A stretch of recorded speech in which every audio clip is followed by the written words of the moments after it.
will be well worth the hassle-free ride. Thus, with controversies and challenges galore, the Bandra Worli Sea Link will, however, also go down in history as the first of its kind engineering marvel. The length of this bridge is 63 times the height of the Qutub Minar. Its weight is equivalent to 50,000 African elephants, and the length of the steel wires used is equal to the circumference of the earth. Given the gigantic size of the Bandra Worli Sea Link, the Asian Hercules, one of the biggest cranes in the world, was hired from Singapore for making this dream bridge a reality. So even though a lot of controversy sort of haunts the Bandra Worli Sea Link project, what it is also often called is that it is an engineering marvel. So to discuss the technical aspects of the project, we have with us the Chief Engineer of the Bandra Worli Sea Link project, Mr. D.K. Sharma. Welcome to the show, Mr. Sharma. It's a pleasure having you. Thanks. So in terms of construction per se, I do believe that a lot of new techniques were brought into the construction of this bridge. Can you also give us a feel of that? Yeah. The major challenge actually was to just shifting of the launching truss. Okay. What is the launching truss? Yeah, launching truss you can see on that side. Okay. That is the launching truss which is weighing 1,260. That yellow? Yeah. That's the yellow one. Okay. And it is basically for doing this approach bridges. So it was, because this cable stay is 500 meter long. Yeah. And this launching truss was on other end of the cable stay. Okay. So the main challenge was how to shift the launching truss from one end of the Bandra cable stay to the other end. So then you got in options, the Asian Hercules. Options were there either to dismantle it and then shift and again assemble at the location. But that could have taken nearly 8 to 9 months. Okay. So finally we decided to go for this Asian Hercules crane from Singapore. Actually we hired that crane. Now in a project like this, it is also logistics that you have to look into very carefully, because I mean there are large scale movements, large scale construction portions, so to speak.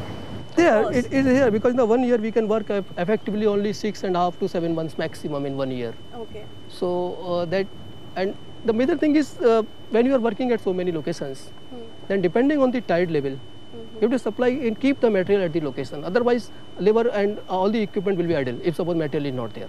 Okay. So that's complete planning has to be done. Okay, at what location, at what time we require the material, it has to be there. So this was also a challenge actually. That's challenging job actually. This is. I know like there have been a lot of cost escalations, but given the inflationary scenarios, I mean we have prices of raw materials escalating. So has that also sort of put more pressure on you? I mean, is the worst over or is there still more to come? It depends whether escalation formula in the contract is covering that or not. Okay. Like in our project, this structural steel, which is the one major component, it is not covered. Okay. So it affects the project. So it's going to be complete, no more delays. January 2009, we'll be able to use this. Yeah, January 2009, you can use this 4-lane carriageway. Okay. So on that note, thank you so much for joining us. It was a pleasure. Yeah, thanks.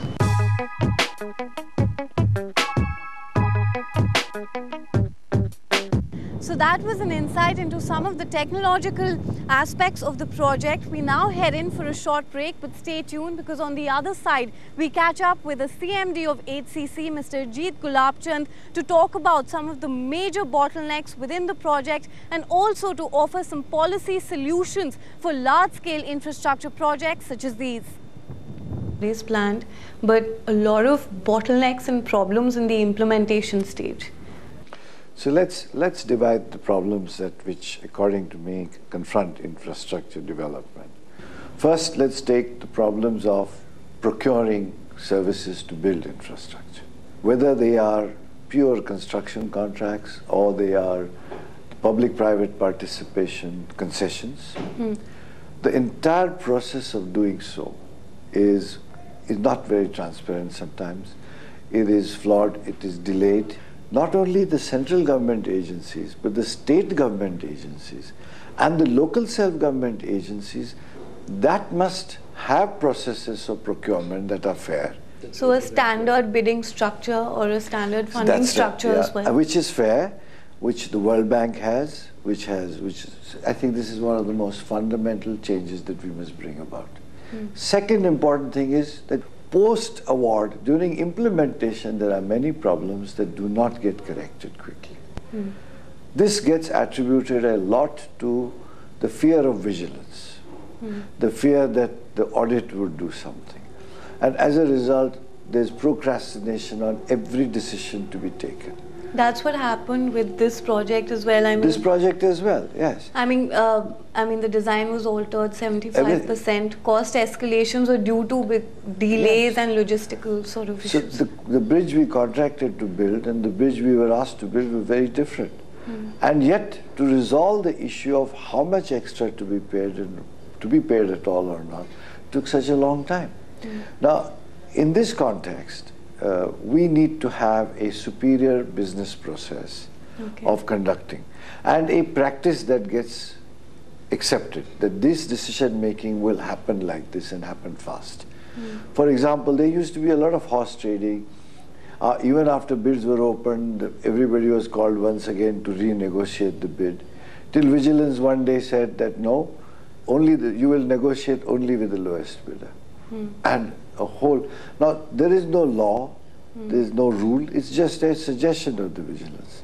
But that is enough to create a practice or a process by which a faster decision making happens. So you create an atmosphere, an ecosystem in which important decisions are being taken and not procrastinated upon. So there's a reward for taking decisions on time and making things happen rather than not. I think this is one fundamental change India needs to bring about, because our decision makers, when they are on projects, tend to procrastinate because their careers are at stake. One mistake and they are gone. So we need to improve the ecosystem in which they operate. We need to create processes that will reward their decision making rather than punish it. Then we come to the second part.